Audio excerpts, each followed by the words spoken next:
नमस्कार दोस्तों, आप सभी का बहुत बहुत स्वागत है आपके अपने YouTube चैनल सम्राट एजुकेशन हब में। दोस्तों मैं अमन पटेल आज से स्टार्ट कर रहा हूं हिंदी का टॉपिक। बहुत ही इम्पोर्टेंट है, इसको स्किप मत कीजिएगा। और सबसे बड़ी बात यह है, यह टॉपिक हमारे जो भी एग्ज़ाम होगा, ठीक ना फ्रेंड्स, जो भी एग्ज़ाम होगा जैसे TET, C TET, super TET और अदर वैकेंसी जो जिसमें हिंदी पूछा जाता है, जैसे यूपीएसआई की बात की जाए, तो सभी में यह हमारा मदद करेगा यह टॉपिक, ठीक ना।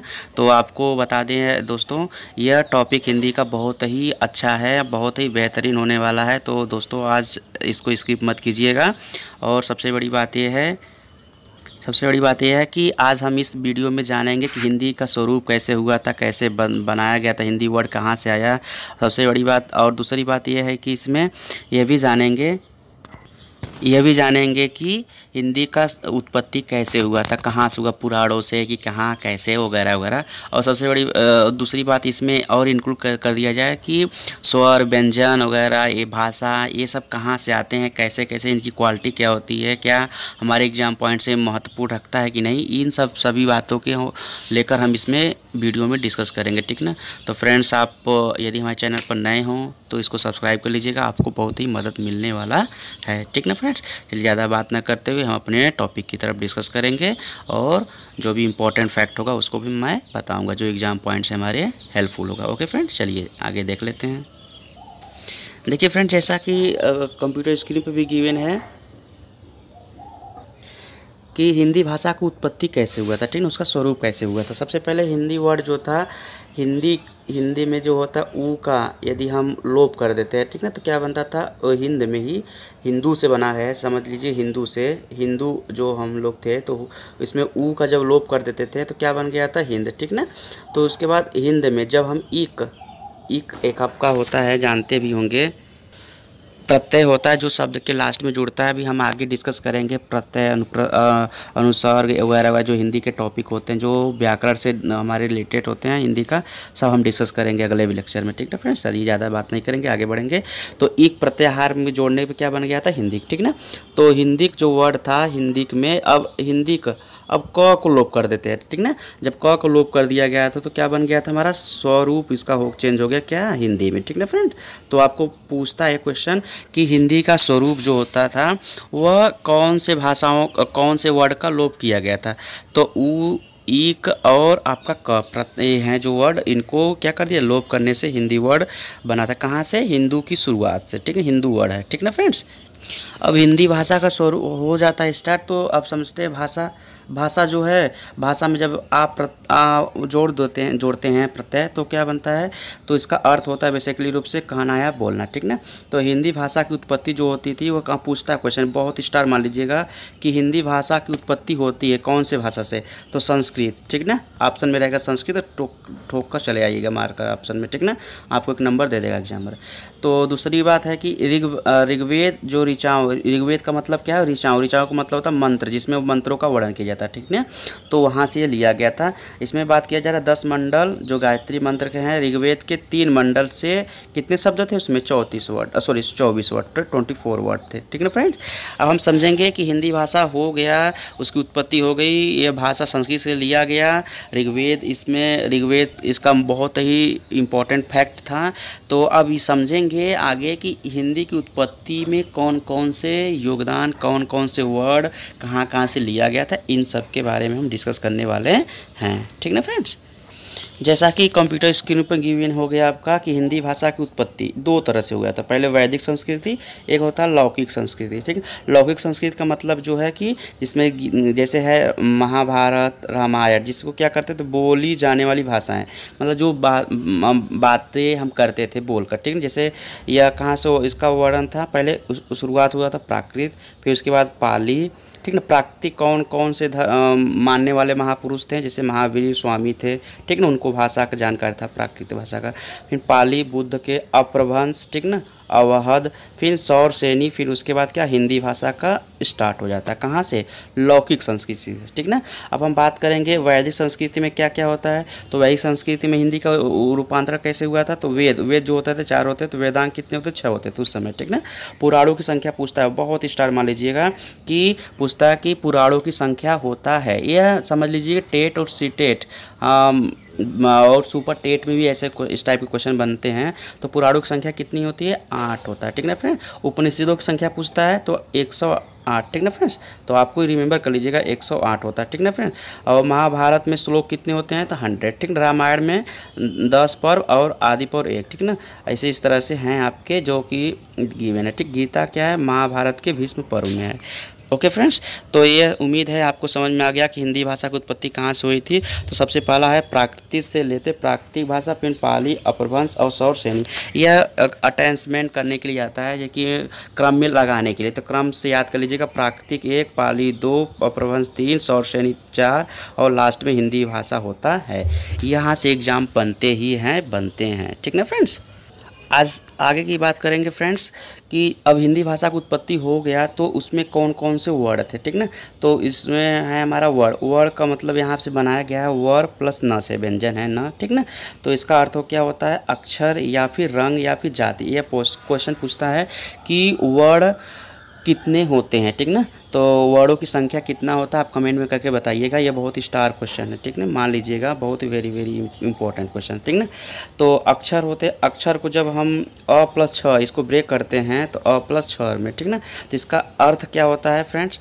तो अ का मतलब होता है अक्षर का जो कि नष्ट न हो, यानी कि अविनाशी, ठीक ना। तो इसकी परिभाषा यहाँ से निकलता है कि ध्वनियों के लिखित रूप को वर्ण या अक्षर कहते हैं। जो ध्वनि हम लिखते हैं उन्हीं के स्वरों को, उन्हीं के वर्णों को क्या करते हैं? वर्ण ही कहा जाता है, अक्षर कहा जाता है, ठीक ना, जो कि अविनाशी होते हैं। ओके फ्रेंड्स, तो इसकी डिफिनीशन आपको उम्मीद है समझ में आ गया। वर्ड की परिभाषा, वर्ड की परिभाषा क्या होता है? ध्वनियों के लिखित रूप को वर्ण या अक्षर कहते हैं, या फिर जो अविनाशी हो, जो नष्ट न हो, उसे क्या कहते हैं? वर्ण कहा जाता है। अब इसके भाग को देखेंगे कितने कितने भागों में डिवाइड किया गया था। ओके फ्रेंड्स, चलिए आगे बात कर लेते हैं। दूसरी परिभाषा होता है वर्ड का कि भाषा की वह छोटी से छोटी ध्वनि जिसका हम खंडन नहीं कर सकते, मतलब ब्रेक नहीं कर सकते हैं, यानी कि अविनाशी होता है, जो नष्ट नहीं किया जाता है, उसे क्या कहा जाता है? अक्षर या वर्ड कहते हैं, ठीक ना। अब इसको दो तरह से भागों में बांटा गया था। एक होता था स्वर, एक होता था व्यंजन। अब हम समझेंगे स्वर क्या होता है और व्यंजन क्या होता है। यहाँ से स्टार्ट क्वेश्चन बनने हो जाते हैं कि कोई भी एग्जाम हो, कोई भी कॉम्पिटिटिव एग्जाम हो जिसमें हिंदी पूछा जाता है, यहाँ से क्वेश्चन स्टार मान लीजिएगा, बनना तय है, ठीक ना फ्रेंड्स। तो सबसे पहला क्या होता है? स्वर की परिभाषा क्या होता है? जिन वर्डों को हम स्वतंत्रतापूर्वक क्या करते हैं? उच्चारित करते हैं। स्वतंत्रता का मतलब कि हमारे जो कि उच्चारण स्थान होते हैं, जो कंठ, तालु वगैरह वगैरह होते हैं सब ना, तो उनको क्या फ्रीली रूप से हम उच्चारण करते हैं, तो उन्हें क्या कहते हैं? स्वर कहते हैं। इनकी संख्या कितना होता है? 11 होता है। स्टार क्वेश्चन है कि पूछता है कि स्वरों की संख्या कितनी होती है हिंदी भाषा में, यानी संस्कृत की भाषा नहीं बात किया जा रहा है, ठीक ना। हिंदी में कितने होते हैं? 11 होता है। इसका क्वेश्चन मान लीजिएगा स्टार, ठीक ना। दूसरा बात करते हैं कि दूसरी बात किया जाए कि देखिए जिन वर्डों का उच्चारण बिना किसी अवरोध के, बिना अवरोध का मतलब कोई भी इसमें अवरोध उत्पन्न न हो, तो ठीक दूसरों वर्डों की सहायता से यदि बोला जाता है तो उन्हें क्या कहते हैं? स्वर। देखिए स्वर की परिभाषा 3 ठो मिल चुका है, सॉरी 2 हो चुके हैं। क्या हो गया? जिन वर्डों को स्वतंत्रतापूर्वक उच्चारित करते हैं तभी स्वर कहते हैं, और जिनका अवरोध कोई उत्पन्न न, दूसरी सहायता किसी को वर्ड न लिया जाए, ठीक ना, तो उसको भी स्वर कहते हैं। जैसे आ, आ, ई, ठीक ना। अब इस पर बात करेंगे। स्वर है तो दीर्घ और लघु की स्वर, ये 2 तरह से होते हैं, और एक प्लुत भी होता है हिंदी भाषा में, तो इसको डिस्कस करेंगे आप, ठीक ना, स्वर के भेद को। उम्मीद है फ्रेंड्स आपको यह वीडियो अच्छा लग रहा होगा। और हाँ बता दें फ्रेंड्स, ये TET, C TET, super TET सभी के लिए हैं, जो कि हम भी टेट और सी टेट दोनों 2 बार क्वालिफाई हो चुके हैं, फर्स्ट पेपर और सेकंड पेपर। इसलिए एक्सपीरियंस बताता है कहाँ से क्वेश्चन बनता है, ठीक ना फ्रेंड्स। तो उम्मीद है आपको यह टॉपिक समझ में आ रहा होगा। हिंदी का बहुत ही बेसिक से स्टार्ट किया गया है, तो यहाँ से क्वेश्चन बनना तय होता है, चाहे कोई भी कॉम्पिटिटिव एग्जाम ले लिया जाए, ठीक ना। चलिए बात कर लेते हैं स्वर के भेद कितने होते हैं। तो ऑप्शन में पूछता है स्वर के कितने भेद होते हैं, तो ऑप्शन 3 मार के चले जाएंगे घर पर, ठीक ना।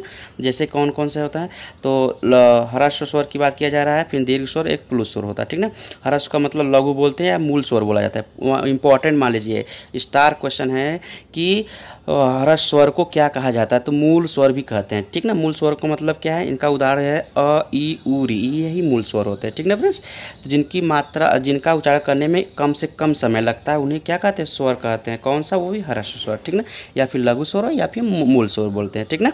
अब दीर्घ स्वर की बात कर लेते हैं, जिनका उच्चारण स्थान करने पर ज़्यादा लगता है समय, किससे? ह्रस्व से, ठीक ना, तो उसको बोलते हैं दीर्घ। जैसे आ, ई, उ, ए, ऐ, ओ औ, ठीक ना फ्रेंड्स। तो इनकी संख्या कितनी होती है, 7 होता है, इनका संख्या कितना होता है, 4 होता है, ठीक ना।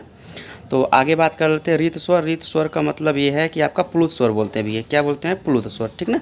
तो प्लुत स्वर को क्या होता है, जिसमें दीर्घ से अधिक समय लगता है, यानी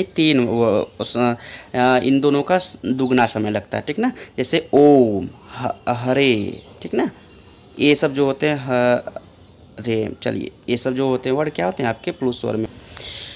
प्लुत स्वर समझ लीजिए। आप फ्रेंड्स समझेंगे मात्रा क्या होता है। तो मात्रा क्या होता है, वर्डों को उच्चारित करने में लगने वाला समय, ठीक ना। जो भी वर्ड हम उच्चारित करते हैं उसमें जो टाइम लगता है वही क्या होता है, मात्रा होता है। जैसे बात कर लेते हैं आ, तो आ में ई है, ठीक ना। तो ई और छोटी ई जो भी बात कर रहे हैं तो जो समय लगता है वही क्या होता है, वही मात्रा होता है, ठीक ना। जैसे लता एक वर्ड लिया गया तो इसको ब्रेक किया गया, तो ल प्लस त प्लस आ, ठीक ना। तो ये जो है अ और आ जो है क्या है, यही क्या है, मात्रा होता है, ठीक ना। अब हम पॉइंट की बात करते हैं। स्टार में क्वेश्चन मान लीजिए, नोट जो लिखा गया, र जो वर्ड होता है हमारा, वह स्वर के साथ तो र का समान अर्थ कहाँ कहाँ यूज़ किया जाता है, ठीक ना। चलिए देख लेते हैं। जो र व होता है उसका उच्चारण क्या होता है, पहले ऐसे जो लिखते हैं रेफ वाला जिसको बोलते हैं, ठीक ना। तो इसको हटा कर इस तरह से करते हैं जैसे र का उच्चारण किया जाता है, ठीक। पदेन में क्या होता है, जो वर्ड के नीचे जैसे ट्र हो गया तो इसको ऐसे लिखते हैं कभी कभी, ठीक ना। कभी कभी क्र ए वाला लिखते हैं, ठीक ना। ये सब ये क्या होते हैं, पदेन र बोला जाता है। इसका उच्चारण स्थान क्या कहते हैं, पदेन र, ठीक ना। जैसे पेड़ वाला या फिर खड़ी पाई वाले अक्षर को में क्या कहते हैं, क्र या प्र कहते हैं, ठीक ना। जैसे इस गाय में लिया। और एक दूसरा वाला रहा बिना पेपर वाला गोलाकार, ठीक है। जैसे ट्र ट जो गोलेकार अक्षर वाले होते हैं, जैसे ट ठ ड, ये सब जो क्या होते हैं गोला अक्षर होता है, तो उसमें यहाँ यूज़ किया जाता है र का, ठीक ना। यह फ्रेंड्स ये इंपॉर्टेंट लगा इसलिए इसको इंक्लूड कर दिया गया। और आपको बता दें यदि आपको पीडीएफ की ज़रूरत होगी तो हमारे डिस्क्रिप्शन बॉक्स में कमेंट कीजिएगा। और सबसे बड़ी बात है कि वहाँ से आप टेलीग्राम ग्रुप से जुड़ जाइए, क्योंकि हर प्रकार के नोटिफिकेशन आप टेलीग्राम पर आपको शेयर कर दिया जाएगा, वहाँ से आप पीडीएफ भी प्राप्त कर ले सकते हैं, ठीक ना फ्रेंड्स। चलिए आगे बात करते हैं। यदि आपको हाँ ज़रूरत होगा पीडीएफ तो कमेंट जरूर कीजिएगा, ठीक ना फ्रेंड्स। तो आपको तुरंत इसकी मदद मिल जाएगी। चलिए फ्रेंड्स, अब हम समझ लिए हैं स्वर व्यंजन समझेंगे। व्यंजन समझने से पहले है भाषा समझ लेते, उसके बाद अगले लेक्चर में व्यंजन को डिटेल में समझेंगे। तो वर्ड कितने प्रकार के होते हैं, 2 होते हैं, कौन कौन, स्वर और व्यंजन। और स्वर पढ़ने के बाद कौन कौन से उसके भेद होते हैं, 3 होते थे जो कि हम पढ़ लिए, ह्रस्व, लघु और प्लुत। अब इन स्वरों को पढ़ने के बाद अब हम समझेंगे भाषा क्या होता है, ठीक ना। भाषा का मतलब क्या होता है, भाषा जो होता है सह संस्कृति में भाष, जो भाषा धातु होता है, भाष धातु, उससे में आप प्रत्यय जोड़ने से बनता है, ठीक ना। तो भाषा की परिभाषा हमारे पहले बात दिए थे, जो कि एक हैं श्याम सुंदर दास जी। इन्होंने क्या कहा कि मनुष्य और मनुष्य के बीच दोनों संकेतों को जो व्यवहार में होता है उसे क्या कहते हैं, भाषा कहते हैं, ठीक ना। ये क्वेश्चन यहाँ से स्टार मान लीजिएगा बनता है कि एक कथन दे देगा, पूछे किसका कथन है, तो ये स्टेटमेंट जो है किसका है, डॉक्टर श्याम सुंदर दास जी का है, ठीक ना। ये कांता वाला जो है बहुत ही इंपॉर्टेंट है। देखिए फ्रेंड्स, कांता जो थे ये श्याम सुंदर की स्टेटमेंट था, इसको लर्न कर लीजिएगा। और ये कांता प्रसाद जी क्या कहते हैं, भाषा वह साधन है जिसके द्वारा मनुष्य अपने विचारों को दूसरे तक क्या कहता है, भांति भांति पहुँचाता, मतलब उनको स्पष्ट रूप से यूँ कह लीजिए वो अपने विचारों को स्पष्ट रूप से समझा देता है, ठीक ना। तो कांता ही ने बताया था, कांता प्रसाद ने, तो यह बहुत ही इंपॉर्टेंट डिफिनीसन माना जाता है, ठीक ना।